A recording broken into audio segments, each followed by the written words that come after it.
The silence that followed my sister's announcement felt heavier than the snow falling outside our parents' Denver home. Sarah sat there with that practiced smile she'd perfected over 26 years, her blonde hair catching the warm glow from the Christmas tree lights as she delivered what she clearly thought was wonderful news. "Mom and Dad told me I could move into your place tomorrow since I lost my apartment," she said, reaching for another dinner roll like she'd just mentioned the weather. I took a slow sip of my eggnog, feeling the cinnamon burn slightly as I processed her words. Then I set down my glass and let a smirk spread across my face. "Well, funny thing about that, Sarah. The keys belong to someone else now." The room went dead quiet except for the soft crackling of logs in the fireplace. Sarah's fork clattered against her plate as her face drained of all color. Mom's mouth fell open and Dad's eyebrows shot up toward his receding hairline. I could see the confusion and anger building in their expressions, but I felt nothing but relief washing over me like a warm wave. Let me back up 5 weeks to explain how we got here. See, Sarah hadn't just lost her apartment because of bad luck or rising rent costs. She'd been systematically stealing from me for 2 years straight, and I'd finally had enough. It started small, or at least what I thought was small. She'd asked to borrow $20 here, $50 there, always with some sob story about being between paychecks or having an unexpected expense. Being the older brother, I wanted to help family, so I'd hand over the cash without thinking twice. But Sarah had bigger plans than small-time borrowing. While living rent-free in our parents' basement, she'd somehow gotten hold of my credit card information. I'm still not entirely sure how, but I suspect it happened during one of her visits to my house, when I wasn't paying attention. She started with small purchases, things I might not notice right away. Coffee shops, grocery stores, gas stations. The amounts were clever, never enough to trigger fraud alerts, but steady enough to add up. When I finally caught on after my credit card company called about unusual activity, I confronted her. Sarah broke down in tears, swearing it was a one-time mistake, that she'd been desperate and would pay everything back. She looked so genuinely remorseful that I believed her. That was my first mistake. I paid off the $600 balance and made her promise to never touch my cards again. 3 months later, I discovered she'd opened a new credit card in my name. This time the damage was $3,000. When I confronted her again, she had a different story. She'd been trying to buy Christmas presents for the family and planned to surprise everyone, including me, by paying it all back with her tax refund. The tears were bigger this time, the apologies more dramatic. Mom and Dad took her side, suggesting I was being too harsh on someone who was clearly struggling to get her life together. I should have pressed charges then, but family loyalty runs deep, and Sarah knew exactly how to work that angle. She'd always been the baby of the family, the one who needed protecting, the one who deserved second chances. So I paid off the $3,000 and had a serious talk with my bank about fraud protection. The third time I caught her, the amount had jumped to $8,000. She'd not only maxed out another card she'd opened in my name, but had also forged one of my checks to herself. This time when I confronted her, she didn't cry. She got angry. She accused me of being selfish, of not caring about family, of having more money than I knew what to do with, while she struggled to make ends meet. According to Sarah, I owed her this help because I'd been the favorite growing up, because I'd gotten the college education while she'd had to work, because life had been unfair to her in ways I couldn't understand. The worst part was that our parents bought into her narrative completely. When I told them about the forged check, Dad actually suggested that maybe I should be more generous with family members in need. Mom wondered aloud why I was keeping such close track of my money when Sarah was obviously going through a difficult time. They made me feel like the villain for wanting my own sister to stop stealing from me. But Sarah wasn't done. Over the next year, the thefts escalated dramatically. She opened a personal loan for $15,000 using my identity complete with forged signatures and fake employment verification. She'd figured out how to intercept the mail, so I wouldn't see the statements until the loan was already in default. When I discovered that particular gem, she claimed she'd been planning to use the money to get her own place, so she could stop being a burden on the family. The money had actually gone toward a brand new car and a trip to Las Vegas with friends I'd never met. Each time I caught her, the amounts got bigger and her excuses got more elaborate. Each time our parents defended her, insisting that family helps family and that I was being unreasonably harsh. They started calling me selfish, greedy, and heartless. According to them, I should be grateful to have a job that paid well enough to help my struggling sister get back on her feet. The breaking point came 2 months ago, when I discovered that my grandmother's engagement ring was missing from my dresser. This wasn't just any piece of jewelry.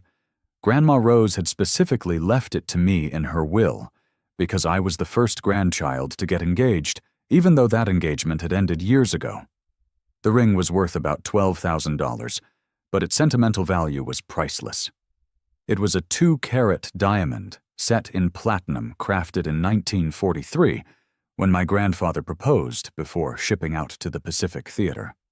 When I confronted Sarah about the missing ring, she didn't even try to deny it. She shrugged and said it was just sitting there in my jewelry box, not being used for anything important. She'd sold it to a pawn shop downtown and used the money for another Las Vegas trip, this time with a new boyfriend I'd never heard of. According to Sarah, I was being sentimental about a piece of jewelry that was doing nobody any good collecting dust. That night, I sat in my kitchen adding up all the damage. Between the credit cards, the forged checks, the personal loan, and the stolen ring, Sarah had cost me $37,000 over 2 years. But the financial loss wasn't even the worst part. The worst part was how my own parents had enabled her behavior by consistently taking her side and making me feel guilty for being upset about being robbed by my own sister. I made a decision that night that would change everything. I called my real estate agent and put my house on the market. I didn't tell anyone in my family what I was planning. For once, I was going to handle Sarah's behavior my way, without family interference or guilt trips about loyalty and forgiveness. The house sold faster than I expected to a cash buyer who wanted a quick closing. Within 3 weeks, I'd signed all the paperwork and handed over the keys. I moved my belongings into a storage unit and started staying with a friend while I figured out my next steps. My plan was simple. When Sarah inevitably came around expecting another handout or another place to crash, she'd discover that I was no longer available to be her personal bank account. I had no idea that my parents had already promised her my house without bothering to ask me first. Sarah's voice cracked as she processed what I'd just said. "What do you mean someone else owns the keys? You can't sell your house without telling family.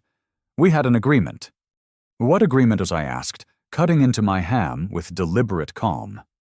"The agreement where you steal my identity and rack up debt in my name, or the agreement where you sell my grandmother's ring without asking? I must have missed the part where I agreed to any of that." Dad slammed his hand down on the table, making the water glasses jump. "Linus Robert Harrison, you will not speak to your sister that way in this house. She made some mistakes, but she's family and family takes care of each other." I looked at him steadily. "Family doesn't steal $37,000 from each other, Dad. Family doesn't forge checks and open fraudulent credit accounts. But apparently your definition of family is different from mine." Mom's face had gone pale. $37,000, Linus, you're exaggerating. Sarah borrowed some money when she was struggling, but $37,000. That's ridiculous. Sarah's composure was cracking fast. The tears were starting to flow, but this time they looked different. Desperate instead of manipulative. "I can pay it back, Linus. I'm getting my real estate license and I'll have steady income soon. You can't just abandon family when they need help the most." I pulled out my phone and opened the calculator app. "Let's do some math, shall we? $600 on the first credit card, $3,000 on the second, $8,000 on the third, plus the forged check for $1,200, the personal loan for $15,000 that's now in collections, and Grandma's ring which you sold for $12,000 according to the pawn shop receipt I found in your purse last month. That adds up to exactly $37,800. The room fell silent except for Sarah's sniffling. Mom and Dad exchanged glances that told me they were starting to realize the scope of what had been happening under their roof. But Dad wasn't ready to give up his position. Even if those numbers are accurate, selling your house without telling us was vindictive and cruel. We're your parents, Linus. We raised you better than this. I laughed, but there was no humor in it. You raised me to work hard, save money, and take care of myself. But you also raised Sarah to believe that other people's hard work belongs to her when she decides she needs it. So I guess you succeeded at teaching both lessons. Sarah suddenly sat up straighter, her tears stopping as if someone had turned off a faucet. You know what, Linus, fine. You want to be selfish and petty, that's your choice. But Mom and Dad are facing foreclosure because they've been helping me pay off the debts. They remortgaged this house to clean up the messes you're blaming me for. So if you want to watch your parents lose their home because you're too proud to help family, that's on you. The word foreclosure hit me like a punch to the gut. I looked at my parents, seeing the truth written in their faces. Dad's shoulders sagged, and Mom wouldn't meet my eyes. Is that true? I asked quietly. Dad nodded slowly. We took out a second mortgage 6 months ago. We thought if we helped Sarah get caught up on everything, she could start fresh, and everyone could move forward. The payments are more than we can handle on my retirement income. I felt the familiar weight of family guilt settling on my shoulders. But this time something was different. Instead of caving to the pressure, I felt my resolve hardening. So let me understand this correctly. Sarah steals almost $40,000 from me. You two mortgage your house to cover her debts instead of making her face consequences. And now I'm supposed to fix everything by letting her live in my house rent-free while she gets back on her feet. For the 100th time. Mom finally looked at me, her eyes pleading. She's your sister, Linus. She needs help, and you're the only one who can provide it now. I stood up from the table feeling calmer than I'd felt in months. Here's the thing, Mom. I did help her. I helped her for 2 years straight while she robbed me blind. I helped her even when she stole Grandma's ring, which meant more to me than money ever could. I helped her while you both told me I was being selfish for wanting my own sister to stop committing crimes against me. Sarah stood up too, and her desperation was shifting into something uglier. You think you're so much better than everyone else, don't you? With your fancy software job and your nice house that you're apparently too good to share with family? Well, guess what Big Brother Mom and Dad know who really matters in this family. Dad's voice was steel when he spoke. Linus, you have until New Year's Day to figure out a solution for Sarah's housing situation. If you can't find it in your heart to help your sister when she needs it most, then you're no longer welcome in this house. Your mother and I are putting Sarah back in the will as the sole beneficiary. At least she understands what family loyalty means. The threat hung in the air like smoke from a snuffed candle. I looked around the table at the 3 people who were supposed to love and support me unconditionally. Instead, I saw 2 enablers and 1 manipulator who had finally played their last card. Sarah wiped her eyes and managed a smile that looked more like a smirk. I always knew they loved me more, Linus. You were just too arrogant to see it. I picked up my coat from the back of my chair and headed toward the front door. Behind me, I could hear Mom calling my name and Dad telling me to come back and be reasonable. But I was done being reasonable with unreasonable people. As I reached for the doorknob, I turned back one last time. You know what the funny thing is? I really did sell the house 5 weeks ago. But I never said I was abandoning family. I just finally learned the difference between family and people who happen to share your DNA. I walked out into the cold December night, leaving behind the sound of Sarah's victory celebration and my parents' confused voices asking each other what I'd meant by that last comment. They'd find out soon enough. 20 minutes later, I pulled into the driveway of my old house on Maple Street. The Christmas lights I'd hung along the gutters were still twinkling, casting red and green patterns across the snow-covered lawn. But something was different. There were moving boxes stacked on the porch, and warm light glowed from every window. I used my key to open the front door, calling out as I stepped inside. "Emma, you here?" In the kitchen came the reply that made my chest tighten with relief. Emma Chen stood at the kitchen island, wrapping coffee mugs in newspaper and placing them carefully in a box labeled Kitchen Essentials. Her dark hair was pulled back in a messy bun, and she wore the oversized sweater I'd bought her for her birthday last month. When she looked up and saw my face, her expression immediately shifted to concern. "How bad was it?" she asked, setting down the mug she'd been wrapping. I pulled her into my arms, breathing in the familiar scent of her vanilla shampoo. "About as bad as we expected. Maybe worse. They threatened to cut me out of the will and told me I'm not welcome in their house anymore." Emma pulled back to look at me. "I'm sorry, Linus. I know you were hoping they'd finally see reason. Actually, I'm relieved," I said, and realized I meant it. For the first time in 2 years, I don't have to pretend that Sarah's behavior is normal or acceptable. I don't have to feel guilty for being upset about being robbed. I can just move forward. Emma smiled the kind of smile that had made me fall in love with her all over again when she'd moved back from Portland 6 months ago. We'd dated for 3 years before she'd gotten the nursing practitioner job in Oregon. The breakup had been mutual, but painful both of us, knowing that long-distance relationships rarely worked, but hoping we'd find our way back to each other someday. When Emma returned to Denver in June, she'd called me out of the blue to suggest coffee. She'd saved enough money from her Portland salary to make a down payment on a house, and she was looking for investment properties in neighborhoods she knew well.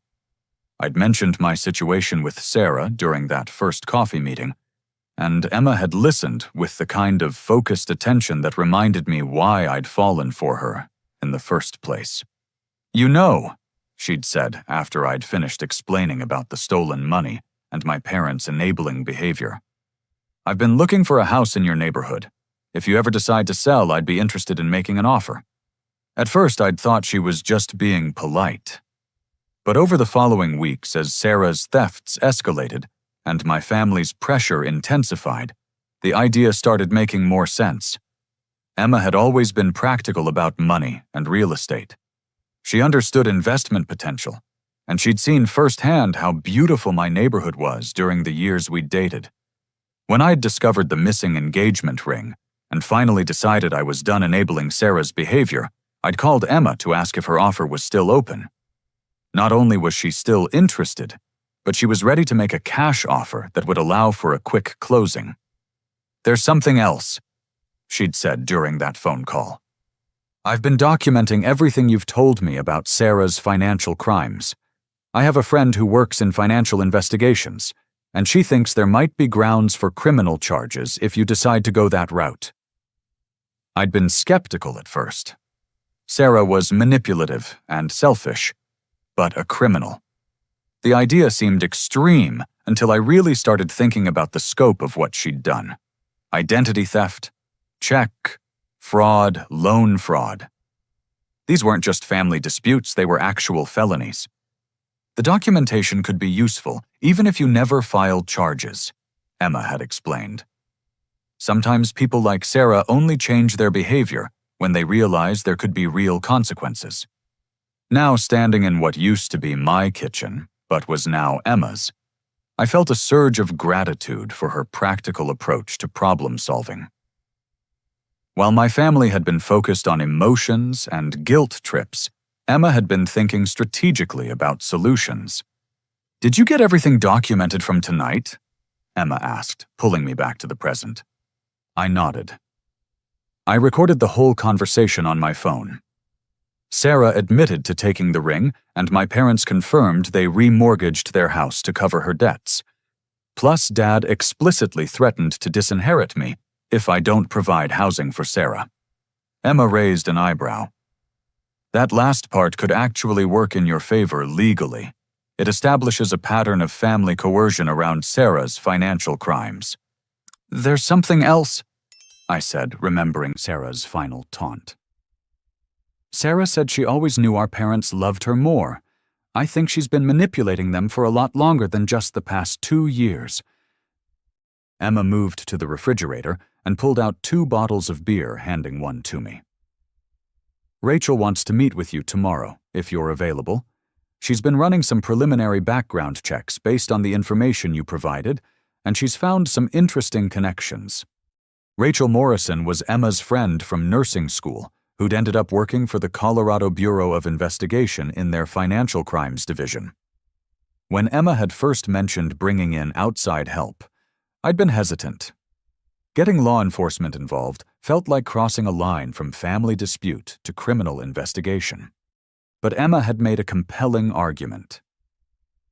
Sarah isn't just hurting you anymore, Linus. If she's willing to steal almost $40,000 from her own brother, what's she doing to other people? What happens when she moves on to stealing from elderly relatives or strangers? Sometimes the most loving thing you can do for someone is help them face real consequences before their behavior escalates further. I took a sip of beer and looked around the kitchen that had once been mine, but now felt more like home than it had in months. There's one more thing, I said. Something I haven't told my family yet. Emma waited patient, as always. I love you, I said. I know we haven't officially talked about getting back together, but these past 6 months have reminded me why we worked so well before. You see solutions where other people see problems. You think about long-term consequences instead of short-term emotions.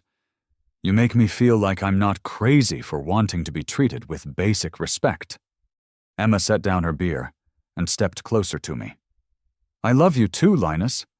I never stopped loving you even in Portland. But I needed to know I could build my own life before I tried to build one with someone else. And now, she smiled. Now I own a house in the neighborhood where I want to live. I have a career I'm passionate about, and I'm in love with a man who's finally learning to set healthy boundaries with toxic people. I'd say the timing is pretty good. I kissed her then, tasting the happiness I'd been missing for longer than I'd realized. When we broke apart, Emma rested her forehead against mine. There's something I need to tell you too, she said softly. Something that's going to make everything more complicated, but also more important. My heart stopped. What? Emma took my hands in hers. I'm pregnant, Linus. 8 weeks. I found out 3 days ago. The world seemed to stop spinning for a moment. Pregnant. Emma was pregnant with my child. A baby who would grow up in a world where I'd finally learned to stand up for myself and the people I loved. Are you okay with this?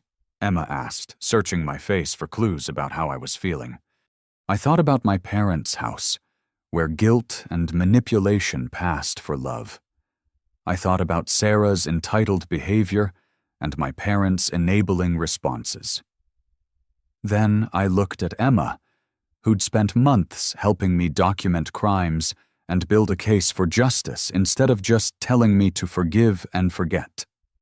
I'm more than okay with this, I said. I'm grateful. This baby is going to grow up understanding the difference between love and manipulation, between helping someone and enabling them, between family loyalty and family toxicity. Emma's smile lit up the whole kitchen.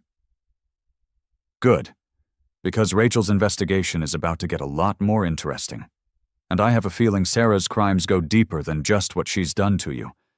The next morning, Emma and I met Rachel at a coffee shop downtown, away from any places where we might run into family members. Rachel Morrison looked exactly like what you'd expect from a financial crimes investigator, sharp-eyed, well-organized, and completely focused on facts rather than emotions. Before we start, Rachel said, opening a laptop and pulling out a thick folder, I need to make sure you understand what you're potentially getting into. If we proceed with this investigation and find evidence of criminal activity, there's no going back. Family relationships that are already strained could be permanently damaged. I looked at Emma, who squeezed my hand encouragingly. I understand, I told Rachel, but I also understand that ignoring criminal behavior doesn't make it go away. It just makes it someone else's problem later. Rachel nodded approvingly. Good, Because what I've found in the past 24 hours suggests that Sarah's activities extend far beyond what she's done to you. She opened the laptop and turned it so Emma and I could see the screen. It showed a spreadsheet with names, dates, and dollar amounts that made my stomach drop. I ran Sarah's social security number through several databases, Rachel explained. She's been busy. In addition to the accounts she opened using your information, she's also opened credit cards and taken out loans using the identities of at least 4 other family members. I stared at the screen in disbelief. Who? Your Aunt Helen Richardson, your cousin Derek Patterson, someone named Thomas Harrison who appears to be your uncle, and someone listed as Robert and Margaret Harrison who I assume are your parents. The blood drained from my face. She stole from our parents too, but they mortgaged their house to help her pay off debts. Why would they need to do that if she was also stealing from them? Rachel scrolled down to show more entries. Because she's been very careful about how she's done it. The accounts she opened using your parents' information have different mailing addresses, so they wouldn't receive the statements. She's been making minimum payments on some accounts to keep them from going into collections immediately. But the balances are substantial. Emma leaned forward to read the numbers more clearly. How substantial are we talking about? Combined across all 5 family members, we're looking at approximately $123,000 in fraudulent debt, Rachel said. But that's just what I can find through official channels. If she's also been taking cash or selling personal property like she did with your grandmother's ring, the actual amount could be significantly higher. I felt sick. Aunt Helen is 74 years old and lives on Social Security. Uncle Thomas is a retired teacher. They can't afford this kind of debt. Which brings us to the next issue, Rachel continued. Sarah hasn't been working alone. The sophistication of some of these schemes suggests she's had help from someone who understands financial systems and identity verification processes. She clicked to another screen showing bank records and credit applications. Look at the employment verification on this loan application. It lists Sarah as a manager at a construction company called Patterson Builders. The company exists, the phone number works, and when the bank called to verify employment, someone confirmed that Sarah worked there and provided salary information. But Sarah's never worked construction, I said. She's never had a job that lasted longer than 6 months. Exactly. Which means someone at Patterson Builders was willing to lie to a bank to help her commit loan fraud. I did some digging on the company ownership, and it's registered to a Tyler Patterson. Any chance you know who that is? Emma and I looked at each other blankly. But then I remembered something. Sarah mentioned going to Las Vegas with a new boyfriend I'd never heard of. She didn't give me his name, but if he owns a construction company, that could be how they met. She always liked guys with money. Rachel made a note on her legal pad. I'll need to do more research on Tyler Patterson and his company, but the preliminary information suggests he's been helping Sarah with identity theft and loan fraud for at least 6 months. The scope of what Rachel was describing felt overwhelming. So what you're saying is that my sister is basically running a criminal enterprise. I'm saying your sister has committed multiple felonies involving identity theft, wire fraud, and conspiracy, Rachel corrected. The federal sentencing guidelines for this type of crime typically range from 2 to 8 years in prison, depending on the total amount involved and the number of victims. 8 years in prison. The thought should have made me feel bad for Sarah, but instead I felt a strange sense of relief. For the first time since this whole mess started, someone was talking about real consequences instead of family loyalty and second chances. What happens next? Emma asked. Rachel closed the laptop and leaned back in her chair.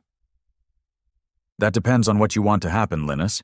I can continue investigating and potentially present findings to the U.S. Attorney's Office for federal prosecution, but I need to know that you're prepared to follow through with whatever we discover. I thought about Christmas dinner the night before, about Sarah's smug smile when she said our parents loved her more, about my father threatening to disinherit me for not providing housing for someone who'd been systematically robbing our entire family. I'm prepared, I said. But I want to make sure the other victims know what's been done to them before any arrests happen. If Aunt Helen and Cousin Derek are dealing with debt, they don't understand they deserve to know the truth." Rachel smiled for the first time since we'd sat down. "I was hoping you'd say that. Because I think your family is about to discover that Sarah's Christmas announcement was the least of their problems." She pulled a business card from her wallet and slid it across the table. "If you're serious about this, I need you to file a formal complaint with the police today. Once we have an official case number, I can expand the investigation through proper channels." I picked up the card and looked at Emma. "Are you sure you want to be involved in this? It's going to get messy, and with the baby coming." Emma reached over and took my hand. "Linus, this isn't about revenge or punishment.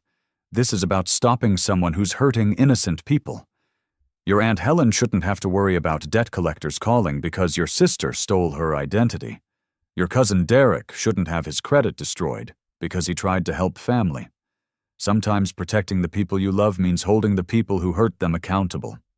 I squeezed her hand, feeling more grateful than ever that she'd come back into my life. "Okay, let's do it." Rachel gathered her papers and closed the laptop. "One more thing. Sarah's behavior pattern suggests she's escalating. People who commit financial crimes often increase the frequency and scope of their activities over time, especially when they've been getting away with it. If we don't stop her now, the next victims might be strangers, elderly people, or other vulnerable targets." The thought of Sarah preying on elderly strangers made my decision feel even more clear. This wasn't about family dynamics anymore. This was about preventing a predator from finding new victims. As we left the coffee shop, Emma stopped me on the sidewalk. "How are you feeling about all of this?" I looked up at the gray December sky, thinking about the conversation ahead with the police, the phone calls I'd need to make to warn other family members, and the inevitable confrontation when Sarah discovered her crimes were being investigated. "Scared," I said honestly, "but also relieved. For 2 years I've been told I was overreacting, being selfish, not understanding how much Sarah was struggling. Now I find out I was actually underreacting. I was being stolen from, but so was everyone else in our family." Emma slipped her arm through mine as we walked toward the police station. "Your baby is going to be proud of you someday for doing the right thing, even when it was difficult." Our baby. In 7 months, I'd be responsible for protecting and teaching a tiny person who would depend on me to model good decision-making and healthy boundaries. The thought terrified me and motivated me in equal measure. "Let's go file that complaint," I said. 3 days after Christmas, my phone rang at 6 in the morning. The caller ID showed Mom. And for a split second, I considered letting it go to voicemail.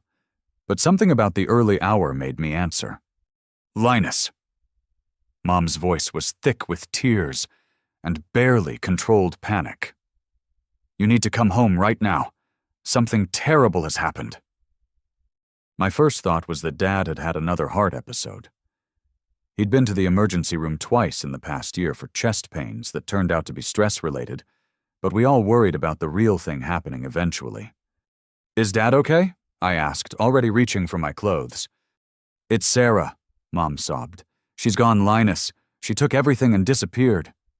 I sat down hard on the edge of my bed, trying to process what I was hearing. "What do you mean she took everything?" "She emptied our checking account, our savings account. She took my jewelry box, including my mother's pearls and my wedding ring. And she left a note saying it was our fault for never believing in her dreams."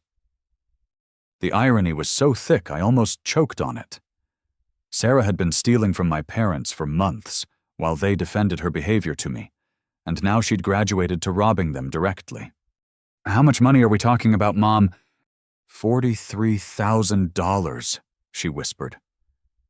"Everything we had left after the second mortgage, everything we were counting on for Dad's medical bills and the house payments."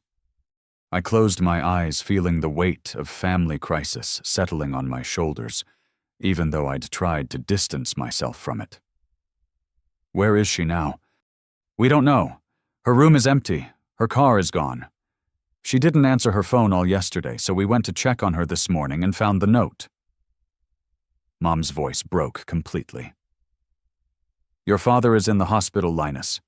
The stress gave him chest pains again, but this time they're keeping him for observation. Guilt hit me like a physical blow. Whatever Sarah had done, Dad was still my father, and he was in the hospital partially because of stress I could have helped prevent. Which hospital? Presbyterian St. Joseph. He's in the cardiac unit. Mom took a shaky breath. Linus, I know we said some terrible things on Christmas. I know you're angry with us, but we need your help. I don't know what to do. 20 minutes later, I was driving toward the hospital with Emma in the passenger seat. She'd insisted on coming partly for moral support, and partly because she wanted to see my father's condition for herself. You know this doesn't change anything about pressing charges against Sarah, right? Emma said gently, as we pulled into the hospital parking garage. I know. If anything, this proves that Rachel was right about her escalating behavior. Taking money directly from our parents' accounts isn't desperation anymore. It's calculated theft. We found Mom in the cardiac unit waiting room looking older than I'd ever seen her. Her gray hair was uncombed. She wasn't wearing makeup, and her clothes looked like she'd slept in them. When she saw us, she stood up and walked toward me with her arms outstretched. Thank you for coming, she said, hugging me tighter than she had in years. I know we don't deserve your help after what we said, but I didn't know who else to call. How is he? I asked. Stable. The doctor thinks it's another stress episode, but they want to run tests to make sure there wasn't any actual heart damage. Mom wiped her eyes with a tissue that looked like it had been used multiple times. Linus, we were wrong about Sarah. We've been wrong for a long time. Emma stepped forward and introduced herself politely. Mom looked confused for a moment, probably trying to remember if she'd met Emma before. But then recognition dawned. You're the nurse who used to date Linus, Mom said. I remember you from that barbecue a few years ago. Nurse practitioner now, Emma corrected gently. And we're back together. Mom looked between us, and I could see her trying to process this information along with everything else that was happening. Back together. Actually, Mom, there's something else we need to tell you. Emma's pregnant. You're going to be a grandmother. Under normal circumstances, this would have been happy news worth celebrating. But given the timing and location, Mom just stared at us for a long moment before fresh tears started flowing. A grandchild, she said softly. Something good in the middle of all this mess. Just then, my phone buzzed with a text message. Then another. Then a third. I looked at the screen and felt my stomach drop. Who's texting you? Emma asked, noticing my expression. Aunt Helen? Cousin Derek? Uncle Thomas? I showed her the phone. They're all saying the same thing. Debt collectors are calling about accounts they didn't open. Mom looked stricken. What does that mean? I exchanged glances with Emma, who nodded slightly. It was time to tell Mom about the investigation, even though the timing couldn't have been worse. Mom, sit down. There's something you need to know about Sarah's activities. Over the next 20 minutes, I explained everything Rachel had discovered. The fraudulent accounts opened in multiple family members' names. The fake employment verification. The systematic pattern of identity theft that had been going on for months. Mom listened in stunned silence, occasionally asking clarifying questions, but mostly just absorbing the scope of what Sarah had done to our family. So when she said she was struggling and needed help, Mom said slowly, she was actually stealing from all of us the entire time. Not just stealing, Mom. She was committing federal crimes.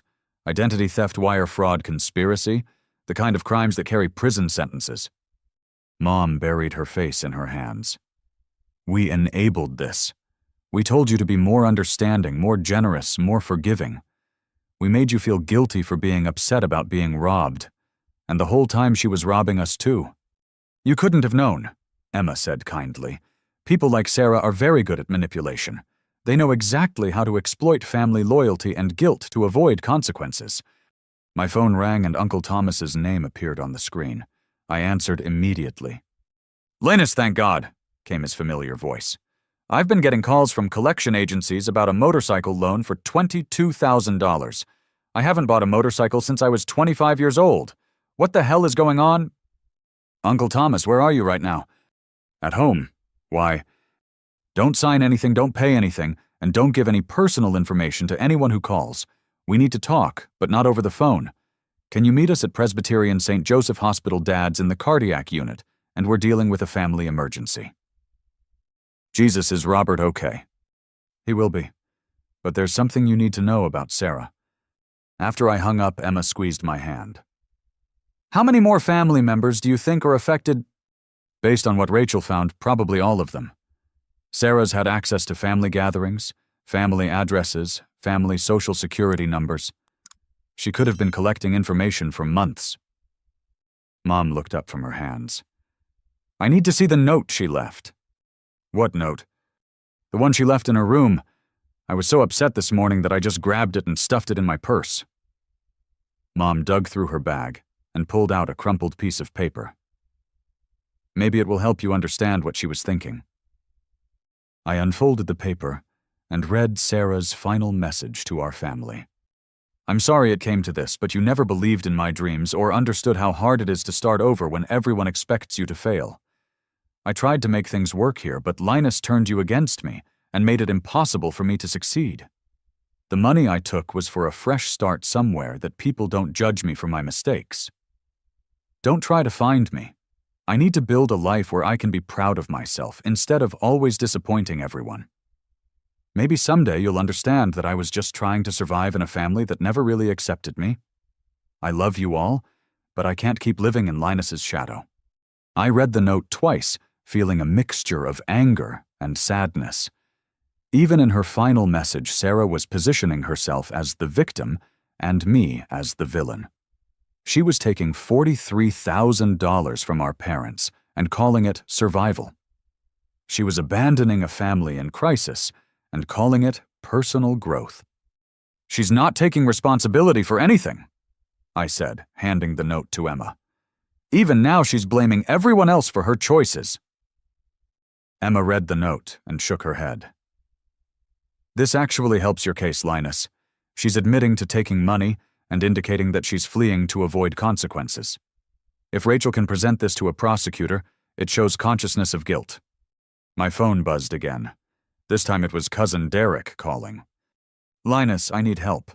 I'm getting calls about a credit card with an $8,000 balance that I never applied for. The collection agency says they're going to garnish my wages if I don't pay immediately." "Derek, don't pay anything. We're at Presbyterian St. Joseph Hospital dealing with a family emergency, but we need to talk to you about Sarah. Can you come here?" "Sarah? What does Sarah have to do with credit cards in my name?" "Everything. I'll explain when you get here." As I hung up, Mom looked at me with an expression I'd never seen before. It was a mixture of shame, determination, and something that might have been respect. "What do we do now?" she asked. I looked at Emma, who gave me an encouraging nod. "Now we call the police and file formal complaints. All of us. Sarah isn't just a troubled family member anymore, Mom. She's a criminal who's been systematically victimizing the people who love her. And if we don't stop her, she's going to do this to other families." For the first time in 2 years, my mother nodded in agreement with something I'd said about Sarah. "Okay," she said quietly. "Tell me what you need me to do." Over the next week, our family went through a crash course in filing police reports, disputing fraudulent accounts, and working with financial crimes investigators. Rachel had been right about everything. As more family members came forward with evidence of identity theft, the total amount of Sarah's crimes climbed toward $200,000. But Sarah seemed to have vanished completely. Her cell phone went straight to voicemail. Her social media accounts were deactivated. The address she'd been using for some of the fraudulent accounts turned out to be a mailbox service that required no identification to rent. "She's had this planned for a while," Rachel told us during a meeting at the police station. "People don't just disappear overnight without preparation. She's been setting up her exit strategy for months. Dad had been released from the hospital after 2 days, and the doctor confirmed that his chest pains were stress-related rather than cardiac damage. But the experience had shaken him deeply. For the first time in his life, he was seeing Sarah's behavior clearly instead of through the lens of parental protection. I keep thinking about all the times she came to us with stories about Linus being unreasonable, he told me one evening as we sat in his living room. She made us believe you were the problem, and we fell for it completely. Dad, you were trying to help someone you thought was struggling. There's nothing wrong with wanting to support your child. But there's something wrong with supporting criminal behavior, he said firmly. And that's what we were doing. We weren't helping Sarah grow and learn from her mistakes. We were enabling her to keep making bigger and bigger mistakes. On New Year's Day, exactly a week after Sarah's disappearance, Rachel called with news. We found her, she said. She's at the Tijuana border crossing trying to enter Mexico with a fake passport. Emma and I were at my parents' house, helping them sort through financial documents and insurance claims. When I told them about Rachel's call, Mom actually looked relieved. Thank God, she said. I've been so worried she was going to hurt herself or get hurt by someone else. 3 hours later, Rachel called back with an update. She's in federal custody, and Linus, this is bigger than we thought. How much bigger? Sarah wasn't just stealing from your family. The fake passport was one of 6 different identities she was carrying. She had cash totaling just over $200,000 plus jewelry and electronics that appear to be stolen from multiple sources. And she wasn't alone. My stomach dropped. Tyler Patterson was with her. He's also in custody and he's already started talking. Apparently, Sarah's been using the construction company as a front for a much larger operation. They've been targeting elderly people across Colorado and Wyoming, using family connections to gather personal information for identity theft. Emma grabbed my hand. How many victims? We're still counting, but the preliminary estimate is over 30 people. Sarah would identify potential targets through social media family connections or community events. Tyler would verify employment for loan applications and provide fake business references. They've been running this operation for at least 18 months. The scope of what Rachel was describing felt overwhelming. Sarah wasn't just a troubled family member who'd made bad choices. She was a predator who'd been systematically targeting vulnerable people. What happens now? I asked. Federal arraignment is tomorrow morning. Given the amount of money involved and the interstate nature of the crimes, she's looking at serious prison time. The U.S. Attorney's Office is treating this as a major financial crimes case. That evening, the local news ran a story about Sarah's arrest. They showed her mugshot and described her as the leader of an identity theft ring that had victimized dozens of people across multiple states. They mentioned Tyler Patterson as her accomplice and showed footage of their arrest at the border. Watching my sister on the news as a criminal suspect felt surreal. Part of me had been hoping that somehow this would all turn out to be a misunderstanding, that Sarah would come home and explain everything, and we could go back to being a normal family. But seeing the evidence laid out by professional investigators made it impossible to maintain that fantasy. Sarah had been deliberately and systematically victimizing innocent people, including her own family members. The cash she'd been carrying at the border represented real money, stolen from real people who trusted her. My phone started ringing with calls from extended family members and family friends who'd seen the news. Some were supportive, telling me how brave I was for turning in my own sister. Others were critical, suggesting that family business should stay within the family and that I'd ruined Sarah's life over money. The criticism stung, but Emma helped put it in perspective. Those people don't know what Sarah was really doing, she said. They don't know about the elderly victims or the scope of the crimes. They're reacting to the idea of turning in family, not the reality of stopping a criminal enterprise. 3 days later, we attended Sarah's federal court hearing. She appeared in an orange jumpsuit, shackled at the wrists and ankles, looking smaller and younger than I remembered. When she saw our family in the courtroom, her expression shifted from defiance to something that might have been shame.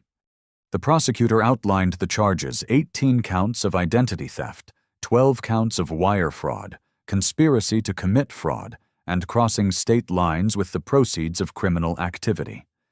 If convicted on all counts, Sarah faced up to 25 years in federal prison. Tyler Patterson's hearing was scheduled for the same day.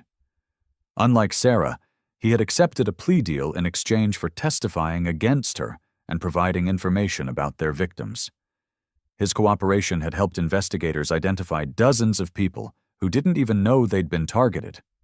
When the judge asked Sarah how she pleaded, she looked directly at me before answering. "Not guilty," she said quietly. After the hearing, Mom and Dad were quiet during the drive home. Finally, Dad spoke up. "She looked right at you when she entered her plea," he said. "Like she was blaming you for being here." "She probably is blaming me," I replied. "Sarah's never taken responsibility for her choices. Why would she start now?" "But you did the right thing," Mom said firmly. "I know it doesn't feel good, and I know it's going to be hard to live with. But you did the right thing." That night, Emma and I sat in our kitchen talking about the future. In 5 months, we'd be parents. Our child would grow up knowing that sometimes the right choice is also the hardest choice, and that protecting innocent people matters more than maintaining comfortable relationships. "Are you okay?" Emma asked, noticing that I'd been quiet for a while. "I keep thinking about something Rachel said, about how financial criminals usually escalate over time. If we hadn't stopped Sarah now, how many more people would she have hurt?" Emma rubbed her growing belly thoughtfully. "Your baby is going to be proud of you someday for choosing justice over family loyalty. That's a lesson worth learning early." I reached over and put my hand on her stomach, feeling the slight roundness that would be our daughter in a few months. I want her to understand that real love means holding people accountable when they hurt others. That helping someone sometimes means refusing to enable their worst behavior. "She will," Emma said confidently, "because you're going to teach her by example." 2 weeks later, Rachel called with Sarah's final sentencing information. She had accepted a plea deal for 8 years in federal prison and full restitution to all victims. Tyler Patterson received 5 years for his cooperation. The money our family had lost would be recovered through asset forfeiture and insurance claims. Aunt Helen's retirement savings would be restored. Cousin Derek's credit would be repaired. Uncle Thomas wouldn't have to worry about motorcycle loans he'd never taken. But more importantly, 37 elderly strangers across Colorado and Wyoming wouldn't have to worry about Sarah targeting them for future crimes. Justice had been served. 6 months later, I stood in the delivery room at Presbyterian St. Joseph Hospital, holding my daughter Grace for the first time. She was perfect tiny fingers, dark hair like Emma's, and eyes that seemed to look right through me with an old soul's wisdom. Emma was exhausted but glowing, still catching her breath from 8 hours of labor. "She's beautiful," she whispered, reaching up to touch Grace's cheek. "She's perfect." I agreed, feeling a love so fierce it took my breath away. This tiny person would never have to wonder if her family would protect her or exploit her. She'd grow up understanding that love means wanting the best for someone, even when that means setting difficult boundaries. Mom and Dad arrived an hour later, bringing flowers and tears of joy. Dad held Grace with the gentle confidence of someone who'd raised 2 children before, but his expression was different this time. More grateful, more aware of how precious these moments were. "She looks like you did as a baby," Mom said, stroking Grace's tiny hand. Same serious expression, like she's already thinking deep thoughts. Over the past 6 months, my relationship with my parents had slowly healed. They'd started therapy to address their enabling patterns and had made genuine efforts to understand how their behavior had affected both Sarah and me. Dad had even written me a letter, apologizing for threatening to disinherit me, and acknowledging that I'd been trying to protect the family from someone who was hurting all of us. The legal proceedings with Sarah had concluded 3 months earlier. She was serving her sentence at a federal facility in Oklahoma, and according to the prison counselor, she was finally participating in therapy programs designed to help inmates understand the impact of their crimes on victims. Tyler Patterson had been released after 18 months and was working construction again, this time legitimately. He'd written letters of apology to all the victims he could identify and was making monthly restitution payments as part of his probation agreement. Emma had purchased another investment property with the money recovered from Sarah's crimes, and we were planning to move into a larger house before Grace turned 1. We'd gotten married in a small ceremony in Emma's parents' backyard, with Grace kicking actively throughout the vows, as if she approved of our commitment to each other. "Have you heard anything from Sarah recently?" Mom asked, as she settled into the hospital chair next to Emma's bed. I shook my head. The prison counselor sends quarterly updates to victims' families, but Sarah hasn't requested any direct contact with us. I think that's probably for the best right now. Maybe someday she'll be ready to make real amends, Dad said hopefully. Maybe. I agreed. But if that day comes, it has to be because she's genuinely changed, not because she wants something from us. Grace is going to grow up understanding the difference between forgiveness and foolishness. Emma smiled at that. Speaking of Grace growing up, we should probably think about godparents. I was hoping we could ask Rachel and her partner to fill that role. The idea made perfect sense.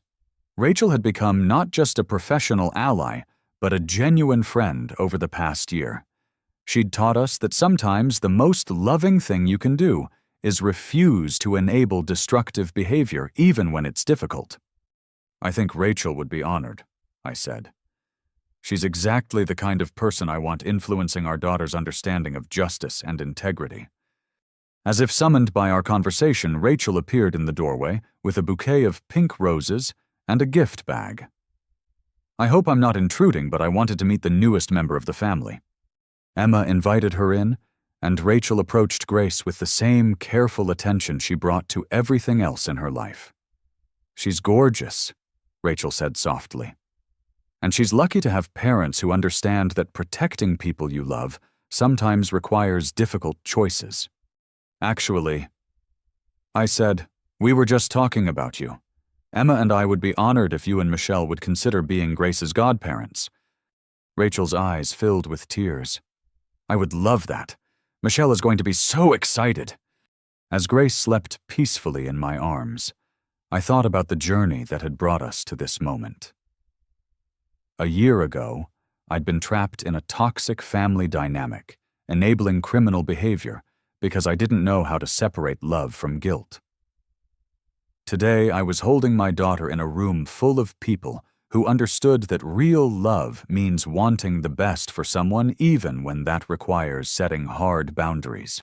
Grace would grow up knowing that family isn't just about blood relationships, but about the people who support your growth and hold you accountable when you make mistakes.